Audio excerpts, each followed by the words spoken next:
These racing scenes are by Henry Alken Sr., who came from a family of sporting artists and was also a keen sportsman.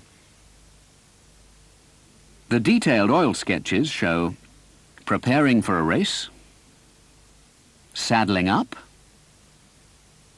jockey mounting.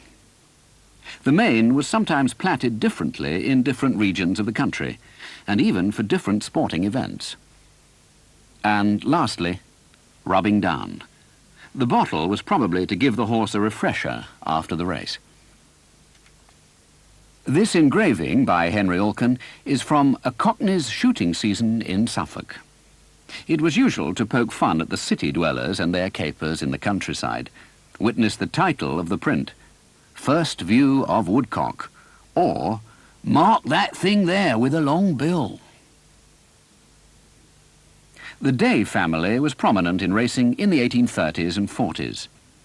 The painter Abraham Cooper, R.A., who had worked as a groom, studied with Ben Marshall and was a friend of William Blake. The daughter of John Day, Jr., married trainer Tom Cannon, and their great-grandson is Lester Piggott. James Pollard was the son of a topographical artist and engraver. In this picture, coursers taking the field at Hatfield Park, Hertfordshire, the Marchioness of Salisbury wears the blue habit of the Hatfield Hunt, of which she was master. This was an unheard-of office for a woman in those days.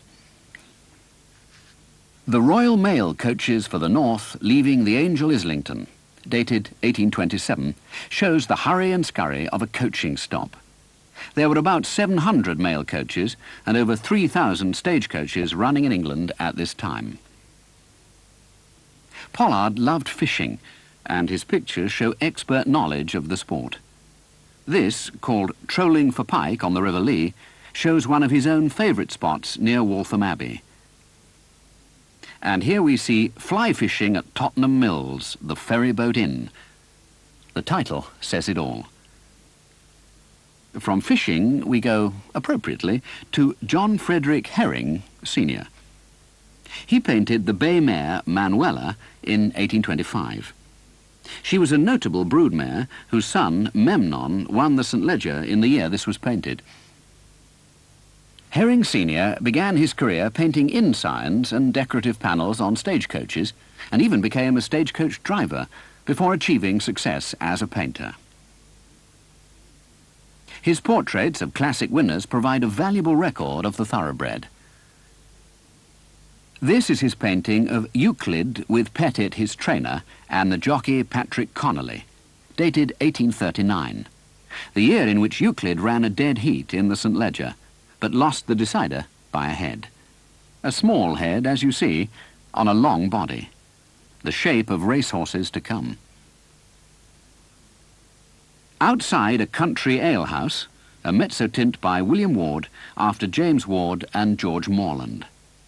Morland, at his best, was a talented painter of the countryside, but spent far too much time inside country alehouses, and he died young through drink and dissipation.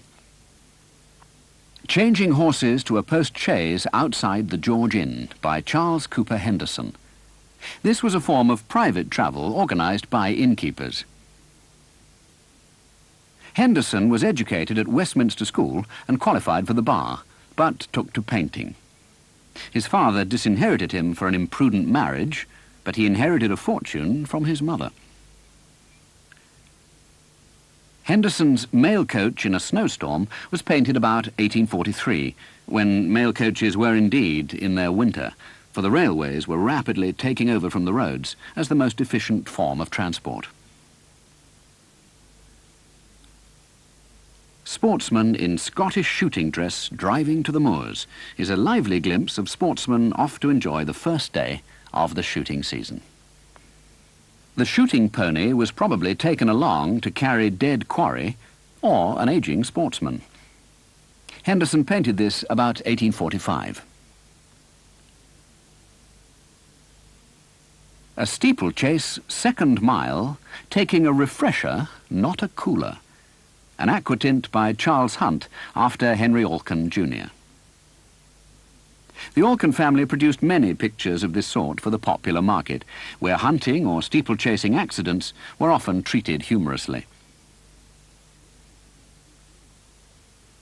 This was the first painting purchased by the British Sporting Art Trust, the Pinckney family coursing at Stonehenge. Although the painter, Samuel Spode, is not well known, he's produced a really unforgettable scene here. The picture probably shows Robert Pinckney of Amesbury with family and friends. But even so, it's still the little hare and the hounds, one like a shadow of the other, that steal the show. This aquatint by Cornelius Apostul, after Robert Smirke, R.A., and John Eames, shows a meeting of the Society of Royal Archers in Gwersylt Park, Denbighshire. There was a great vogue for archery in the 19th century. Many archery societies were formed, and elaborate costumes were designed and worn. The white feathers shown here acknowledge this particular society's patron, the Prince of Wales. Mimi with Rickaby up and Mr. Noel Fenwick, signed by Emil Adam in 1891. Mimi won the 1,000 guineas and the Oaks, and Frederick Rickaby was Lester Pigot's maternal grandfather. One of Adam's most important patrons, the Duke of Westminster, said, "Emil Adam is the only artist I know who can really conceive and put on canvas a thoroughbred." That's praise indeed, but one can see why he said it. Most of the pictures we have seen are exhibited by the Sporting Art Trust at the Vesti Gallery, the National Horse Racing Museum, Newmarket. It's a place to ponder the enduring British love of country sports, of animals, and of the countryside itself, and to see these things through the eyes of artists who cared deeply about what they were painting. Here is a story of painters and patrons and pastimes, told in timeless pictures.